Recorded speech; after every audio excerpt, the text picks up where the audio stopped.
কে কে চার্চের ভিতর? আরে এই যে কোথায় যাচ্ছেন? আরে ম্যাডাম, আপনি চার্চের ভিতর এত রাতে কি করছেন? একই পেপারে হাত দিচ্ছেন কেন? ওই পেপারে রাখুন রাখুন, এইসব করবেন না, রাখুন বলছি, রাখুন। আমি কিন্তু সব জানিয়ে দেবো সবাইকে। একই আপনি এগিয়ে আসছেন কেন? একই ছেড়ে দিন, ছেড়ে দিন।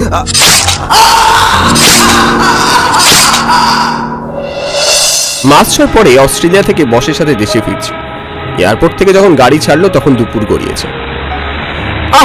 রাস্তা কি জ্যাম, কখন যে ছাড়বে কে জানে। বস তার বাড়ির সামনে নেমে গেলে বিশালনগর টাউনে পৌঁছতে পৌঁছতে প্রায় 2 ঘন্টার বেশি লেগে গেল।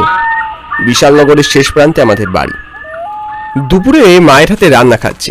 বাবা বললে, তা সৌভিক, আর দেশের বাইরে যেতে হচ্ছে না তো? না, আপাতত কাজ শেষ। এখানে অফিসে জয়েন করছিস তাহলে? হ্যাঁ, সে 1 সপ্তাহ দেরি আছে, ততদিন একটু হাত পা ছড়িয়ে শুয়ে বসে কাটাই। ওই যে ছোটন বলছিল আসবে। ছোটন গত 1 সপ্তাহ ধরে একটু অসুস্থ রয়েছে। অসুস্থ রয়েছে? কি হয়েছে সে জানি না, ওকে জিজ্ঞেস করলে তেমন উত্তর দেয় না। আচ্ছা, আজ সন্ধ্যায় ওদের বাড়ি গিয়ে একবার দেখে আসবো। না না না না, সন্ধ্যাবেলা যাওয়ার দরকার নেই, কাল সকালে যাস। কেন, সন্ধ্যায় গেলে কি হবে? অত শত জানি না বাপু, তুই কাল সকালে যাবি ব্যাস। রাতের বেলা নিজের ঘরে শুয়ে আছি। জানলা দিয়ে দূরের পুরনো চার্চটা চাঁদের আলোয় স্পষ্ট দেখা যাচ্ছে। হঠাৎ চার্চের দিক থেকে রাত 3টের ঘন্টা পড়ার শব্দ হলো। আশপাশের সমস্ত বাড়ির লোকজন ঘুমিয়ে পড়েছে বোধহয়, শুধু আমি একাই জেগে আছি।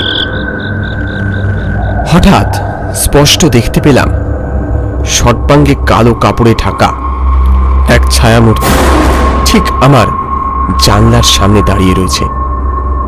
চোখ দুটো লাল। সে দৃষ্টিতে আমি যেন সম্মোহিত হয়ে যাচ্ছি। এবার সে কালো কাপড় ঢাকা মূর্তি ভেসে গ্রিলের জানলা ভেদ করে ঘরের ভিতরে ঢোকার চেষ্টা করলো। ঘর যেন আরো অন্ধকারে ঢুকে যাচ্ছে। বাঁচাও বাঁচাও! বিছানা ছেড়ে উঠে তাড়াতাড়ি ঘরের আলো জ্বালাতেই দেখলাম সে মূর্তি আর নেই। আমার চিৎকারে বাবা তড়িঘড়ি পাশের ঘর থেকে ছুটে এলো। কি হলো বাবু, কি হয়েছে? ওই জানলার ওখানে একটা লম্বা কালো মূর্তি দেখতে পেলাম, চোখ দুটো লাল। বাবা যেন একটু ঘাবড়ে গেল। বেশিক্ষণ তাকিয়ে থাকিস না তো বাবা? না না, আমি গন্ডগোল বুঝতে পেরেই তোমাদের ডাকলাম। আচ্ছা, এই অঞ্চলে ভূত বা অলৌকিক জাতীয় কিছু আছে নাকি? ওই চার্চটা পরিত্যক্ত হয়ে যাওয়ার পর থেকে কয়েকজন বলে যে তারা নাকি এসব রাত্রির বেলায় কি সব অদ্ভুত জিনিস দেখতে পাচ্ছে, যেমন তুই আজ বললি। আচ্ছা, এই চার্চটা পরিত্যক্ত হলো কি করে? সে মাস 4 আগের কথা। একদিন সকালে ওই চার্চের ফাদারের মৃতদেহ চার্চের পাশের ওই গাছটায় ঝুলন্ত অবস্থায় পাওয়া যায়। মানুষের অনুমান তিনি আত্মহত্যা করেছিলেন। এরপর থেকেই পুলিশ ওই চার্চটাকে পরিত্যক্ত বলে ঘোষণা করেছে। সকালে উঠে টাউনের রাস্তা ধরে হাঁটতে হাঁটতে পৌঁছলাম ছোটনদের বাড়ি। গিয়ে দেখি অনেক লোক জমা হয়েছে ওদের বাড়ির সামনে। চমকে উঠলাম, কোন বিপদ টিপদ হলো নাকি? তাড়াহুড়ো করে বাড়িতে ঢুকেই ছোটনের বাবার সাথে দেখা হলো। কাকু, কি হয়েছে ছোটনের? উদ্ভ্রান্তের মতো তিনি বললেন, কি আর বলবো বাবা, ছোটন আজ ভোরবেলা আত্মহত্যা করার চেষ্টা করেছে। সে কি, কেন? জানি না, কদিন ধরে খুব মনমরা হয়ে আছে ছেলেটা। কিছুই খায় না, কিছু বলে না, অদ্ভুত কি সব কথা বলে, বিড়বিড় করে। আজ হঠাৎ এই কাণ্ড। ও একদিন বলছিল যে কি সব যেন দেখতে পাচ্ছে, অদ্ভুত মূর্তি টুর্তি জানলার ধারে। মফস্বল এলাকা, ভূতের গুজব লেগেই থাকে। ওর কথায় বিশেষ পাত্তা দিইনি কখনো, কিন্তু আজ। কথাটা শুনে ঘাবড়ে গেলাম আমি। কাল রাতে আমিও ঠিক এমনই ঘটনার সাক্ষী হয়েছিলাম। কাকু আর আমি ভিতরে গিয়ে দেখি দুর্বল শরীরে পড়ে রয়েছে ছোটন। ছোটনের চেহারা শীর্ণকায়, কথা বলার শক্তি পর্যন্ত নেই। কোনো ডাক্তার নেই এখানে? ডাক্তার বাবা, এই যে চার্চটা পেরিয়ে কবরখানা পড়ে, ওর পিছনে নিরিবিলিতে একটা ছোট বাড়িতে ভাড়া নিয়ে একটা ডাক্তার থাকেন। সন্ধ্যায় আমি আর কাকু হেঁটে যাচ্ছি পরিত্যক্ত চার্চের পাশ দিয়ে। হঠাৎ বিদ্যুৎ চমকে উঠল। চার্চের সাথে লাগোয়া গাছগুলো নড়তে লাগলো হাওয়ায় টলমল করে। জায়গাটা কিন্তু সত্যি ভয়ানক। ডাক্তারের বাড়ির সামনে এসে কাকু বললে, ওই যে ডাক্তারের বাড়ি দেখা যাচ্ছে। ডাক্তার প্রদীপ সেনকে আমরা সবকিছু জানালাম ছোটনের অবস্থা সম্পর্কে। তিনি আমাদের সাথে যেতে রাজি হলেন। ডাক্তারবাবু অনেকক্ষণ ধরে ছোটনকে পরীক্ষা করলেন, তারপর বললেন, ব্যাপারটা আমার কাছে ঠিক স্পষ্ট নয়। কিছু ওষুধ দিচ্ছি, খেলে হয়তো শরীরের উন্নতি হবে, তবে শরীর খারাপ থেকে মনে কিছু প্রভাব পড়েছে কিনা সেটা এক্ষুনি বলা মুশকিল। আচ্ছা ডাক্তারবাবু, অনেকেই বলছেন চার্চের ফাদার আত্মহত্যা করার পর থেকেই নাকি এখানকার মানুষ কিসব অদ্ভুত জিনিসপত্র দেখতে পাচ্ছে। বলতে দ্বিধা নেই, সেই ঘটনার সাক্ষী আমিও হয়েছি। তার প্রভাবেই কি? না না না না, ওসব ভুল ধারণা। কাকু, আমি ডাক্তারবাবুকে পৌঁছে দিয়ে আসছি। আচ্ছা। ডাক্তারবাবুকে এগিয়ে দিয়ে ফেরত আসতে যাব, এমন সময় ডাক্তারবাবু বললেন, সমীরবাবু, আপনাদের একটা কথা বলা হয়নি। ওই কালো কাপড়ে ঢাকা মুখ আর লাল চোখের মূর্তি আমিও দেখেছি। একজন ডাক্তার হয়ে এই ভয়ের কথা বলতে আমি কোথাও যেন লজ্জিত বোধ করছি। আমার বিশ্বাস এই পরিত্যক্ত চার্চের মধ্যেই কিছু একটা রহস্য আছে। আমি বললাম, আমারও তাই মনে হয়। আচ্ছা, ব্যাপারটা কি আমাদের খতিয়ে দেখা উচিত নয়? কি বলেন আপনি? আমার তো মনে হয় এই ব্যাপারটা নিয়ে আমাদের এগোনো উচিত। আচ্ছা, আপনার ফোন নম্বর আমার কাছে আছে। রাত্রিরে যদি কিছু দেখতে পাই আপনাকে জানাতে পারি।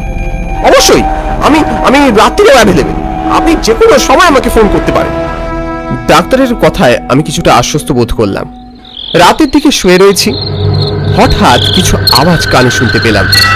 সঙ্গে সঙ্গে ধর্মরিয়ে বিছানা থেকে উঠে পড়লাম। চার্চের দিক থেকে আসছে বলে মনে হলো এই আওয়াজটা। ঘড়িতে তখন রাত 1:30। ডাক্তার প্রদীপ সেনকে ফোন করলাম। হ্যালো ডাক্তারবাবু, চার্চের দিক থেকে কিছু একটা শব্দ ভেসে আসছে বলে মনে হচ্ছে। হ্যাঁ, আমি তাই শুনতে পাচ্ছি অনেকক্ষণ ধরে। আমি কি করবো তাহলে? আপনি বেরিয়ে আসুন। আমি আমি আমি ওই চার্চের দিকে আছি। চার্চকে দানবের মতো বিরাট দেখাচ্ছে। আর অপেক্ষা নয়, ভিতরে চলুন, গিয়ে দেখি। চার্চের দরজা ঠেলে ভিতরে একবার দেখলো ডাক্তার। আমার মনে হয় কি জানেন তো, চার্চের ভিতর থেকে নয়, ওই কবরখানার দিক থেকে শব্দ আসছে। চলুন চলুন, চার্চের পিছন দিক দিয়ে একটা কবরখানায় যাওয়ার রাস্তা আছে, চলুন আপনাকে নিয়ে যাই। অগত্যা উপায় না পেয়ে আমি ডাক্তারের সঙ্গে চার্চের পিছনের রাস্তা দিয়ে কবরখানার দিকে এগিয়ে গেলাম। পৌঁছলাম কবরখানায়। দেখি সে কালো কাপড়ে ঢাকা মূর্তি সেই কবরখানার ভিতরে একটা সমাধির উপর ভাসছে আর কি সব বলে চলেছে। এবার সেই ভুতুড়ে মূর্তি আমার দিকে ফিরলে মুখের কাপড় সরে গেল তার।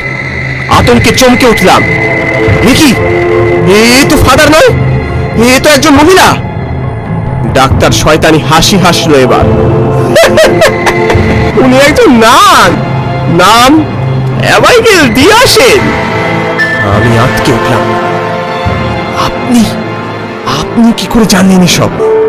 আমার পুরো নাম লিওনেল প্রদীপ সেন, অ্যাবাইগেলের দাদা। আমি চার্চের ফাদার অনেক অসামাজিক কাজের সাথে যুক্ত ছিল, বুঝলেন? সে খবরটা জেনে যায় অ্যাবাইগেল। একদিন রাতে সে প্রমাণও চুরি করতে আসে, কিন্তু গাছ দেখে ফেলে। খুন করতে বাধ্য হয় অ্যাবাইগেল। খুনের ভিডিও কিভাবে ভাইরাল হয় জানি না, কিন্তু সেই প্রমাণের জন্য ওর ফাঁসি হয়। ওহ গড, আমি ওর মৃত্যুর প্রতিশোধ নিতে এখানে এসেছি। ফাদারকে আমি খুন করি আর চার্চের বাইরের গাছে ঝুলিয়ে দিই, এই আমি। তারপর ওই বেঈমানটার রক্ত নিয়ে আমার দিদির কফিনে ছড়াতেই আমার দিদির আত্মা জেগে ওঠে। মূর্খ, তোর মৃত্যু ওই আমার হাতে। কেন? আমি কি করেছি? তুই কিছু করিসনি। যা করেছে। আমি আর কিছু শুনতে চাইলাম না। দৌড়তে লাগলাম। দেখলাম কেউ কোথাও নেই। কবরগুলো ফুঁড়ে সব মরারা যেন বেরিয়ে আসছে। সেই নানের ইশারায় তারা আমায় তাড়া করছে। আমি পালিয়ে বাঁচতে গেলেই পথ আটকে দাঁড়ালো সে ডাক্তার। আত্মারা এখন অনেক কাছে, তারা চেপে ধরতে আসছে আমায়। নানের বিভৎস হাসি আমার কানে তালা ধরিয়ে দেয়। এই সময় বেশ কিছু লোকের চিৎকার শুনলাম আমি। সম্ভবত তারা চার্চে আগুন লাগিয়ে দিয়েছে। আমি দৌড়ে কোনো রকমে পালানোর চেষ্টা করেও পারলাম না। আমি অজ্ঞান হওয়ার আগে ঝাপসা চোখে দেখলুম বাবা, কাকুয়ার সাথে আরো কয়েকজন লোক। পরদিন সকালে জানলাম সবটা। আমায় ঘিরে রয়েছে মা, কাকুয়ার ছোটন। তোকে একা বেরোতে রেখেই সন্দেহ হয়েছিল। ওই ডাক্তারের ওপর প্রথম থেকেই আমি একটা সন্দেহ করেছি। আচ্ছা, আমাদের পরিবারের সাথে নানের কি শত্রুতা আছে বলতে পারো? ছোটন বললে, বাইকাল যে খুনটা করেছিল সেই ভিডিও আমি তুলেছিলাম দূর থেকে। সেদিন রাতে ছাতেই ছিলাম আমি, তাই খুনটা দেখতে পাই। ভিডিওটা আমি ভাইরাল করি, তাই হয়তো রাগ ছিল। যাক, এখন আমিও সুস্থ, দাদাও সুস্থ। হ্যাঁ, যা বলেছিস। চল, এখন আমার সাথে ঘুরতে যাবি, চল।